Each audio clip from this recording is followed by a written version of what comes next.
Hey friends, welcome back to my channel. If you're new here, my name is Jen. I do cooking, canning, and food preservation videos once a week and sometimes vlogs on Friday. If that seems like the sort of content you'd be interested in, I hope you'll consider subscribing and sticking around. Today we're doing another installation of Frightful Bites, and this one is from the Monsters Cookbook. My husband bought me this cookbook a couple of Christmases ago, and we're going to be doing the Blood, Bones, and Bits tart out of this. Now, don't panic, don't leave, don't unsubscribe. It's not as bad as it sounds. In fact, it's sort of vegetarian. There's no meat involved in this whatsoever. While there is eggs, milk, and cheese, I think that you could probably use any kind of vegetarian substitution for those, and this recipe would still work well.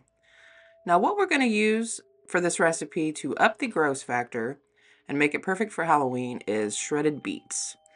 Now, if you've never worked with raw beets before, they can be kind of intimidating, but it's really simple. You just trim off the stem and the root end and use a vegetable peeler to peel the skin off. And I make it easier for myself instead of using a box grater. I use my crank grater because anything a beet touches, it's going to stain. So definitely protect your hands if that sort of thing bothers you. Definitely protect your work surfaces, and I do not advise using anything light colored or wood that will stain. So I'm using an 8-inch tart pan for this recipe. You could do smaller versions of this. You just need to keep an eye on it and adjust the cooking time, for a smaller dish. Now, anybody that's been here for any length of time knows that I don't do homemade pie crust. I don't have time. So I'm using a store-bought pie crust here for this recipe. It actually calls for a tart crust, which I didn't really have access to, but this worked out just fine. I'm going to roll my pie crust out on the counter, my clean counter, and I'm going to just use my rolling pin to kind of make it a little thinner than it is when it comes out of the package. And to make it easier to get into the pan, all I'm going to do is lay my rolling pin on one side of this pie crust and roll the pie crust up with the rolling pin, and then move it over to my tart pan and unroll it. That lowers the risk of me tearing holes in this pie crust, and as you'll see a little later, I still somehow managed to get a perforation in the bottom of my pie crust, and things went awry, so I will show you that a little later in the video. But once you get your pie crust in there very gently, so that you're not adding any holes to it, press it into the flutes on the side of the tart pan, and then take a pair of scissors and just sort of trim off the excess that's on the top. You want to leave just a little bit of a ledge sticking up. In my hot cast iron, I'm going to add just a couple of tablespoons of olive oil, and I'm going to add 1 large diced onion. Now, I decided I had a purple onion. The dish is already going to be like an outstanding color of red. Why not use the purple onions? Because let's be real, sometimes when purple onions are cooked, they can look a little weird. I'm just going to let these saute until they're softened, and then I'm going to add my beets to this pan. Now, I'm not going to fiddle with the beets too much. I put them in here, I give them a quick stir, and then I step off to the side and work on something else while these beets are softening. And you'll see when I come back in a little bit to stir them how much the color changes just from this deep purple to like a bright red once they've hit the heat. It's kind of amazing how much it actually looks like little pieces of meat. So they chose a perfect vegetarian medium for that. So off over here in my measuring cup, I am going to add 4 large eggs. Now I'm doing this in this measuring cup instead of a bowl because I am the queen of messy. And I didn't want to get any of this pink mixture on the sides of my pie crust and my tart dish. So I just thought this would be easier for me to pour it in. And you'll see in a lot of my videos, I actually use this giant measuring cup to pour things, like when I'm making pancakes. It's really handy. If you don't have one of these, I highly suggest you get one.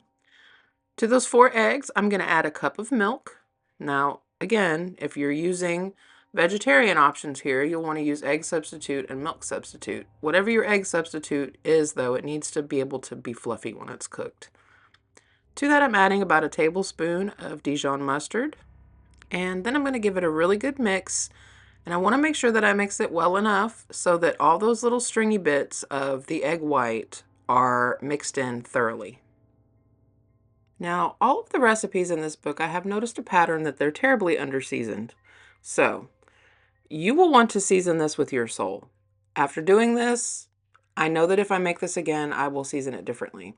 All this recipe called for was dried thyme, cayenne pepper, and salt.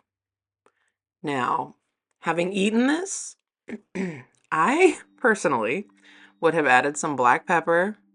I would have added some red pepper flake and probably garlic powder and maybe a little onion powder, because while it was good, it was a little bland. So get all your seasonings mixed in and then check on your beets. And you'll see here how bright they became just in that little bit of time while I mixed up the eggs. The heat changed these from a dark purple color to a bright, bright red. In fact, the film doesn't even do justice how bright these beets were in this pan. You can see that's a red spatula and they're almost the same color. So I'm going to remove this from the heat and let it cool off just a little bit. And then I'm going to add this beet mixture directly into my eggs. Yes, it is still hot. That's where the bits come from.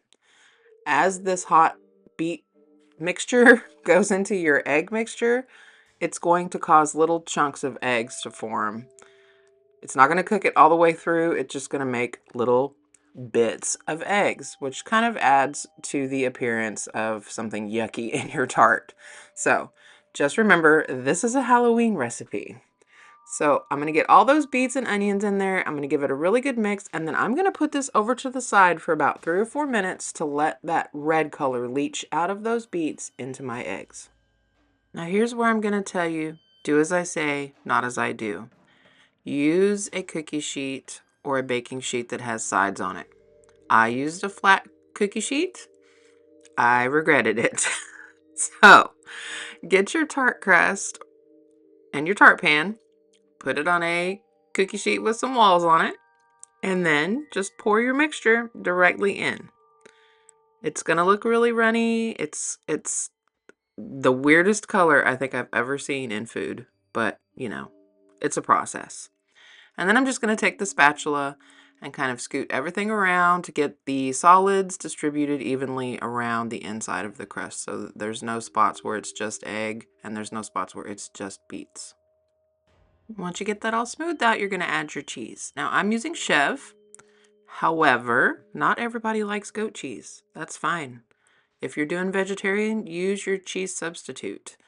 If you prefer mozzarella, use mozzarella. Use whatever you like, because you're the one that's going to be eating this. Why make a recipe with something that you don't like just because it says so in the recipe itself? So once I get this all open, I'm just going to cut this into nice thick slices. If I did this again, I'd probably just crumble this over the top. The thick slices were nice. There weren't enough of them to be evenly spaced on the slices of the tart itself. But this is what the recipe said to do, and this is what I did. So my recommendation is whatever cheese you're using, crumble it over the top. Don't just put big, thick slabs like I did. I'm going to sprinkle some more cayenne pepper on the top and some more dried thyme. And I would have salted at this point, but the recipe didn't ask me to. I suggest that you do. And then I'm going to go ahead and bake this at 350 degrees for 40 to 45 minutes, or until the center is set up kind of like a quiche. You want it to wiggle a little bit, but not to jiggle.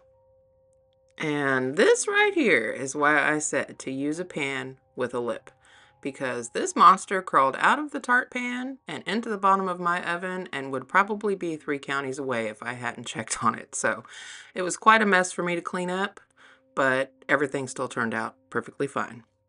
So once your tart is set in the middle, you're just going to remove it from the oven and let it cool for a little while. You want this to cool to at least room temperature before you attempt to cut it, or everything's just going to run out. Once it's completely cooled, you can put a bowl underneath your tart pan and push it out and leave it on the base plate. It came out perfectly. It wasn't stuck in any place.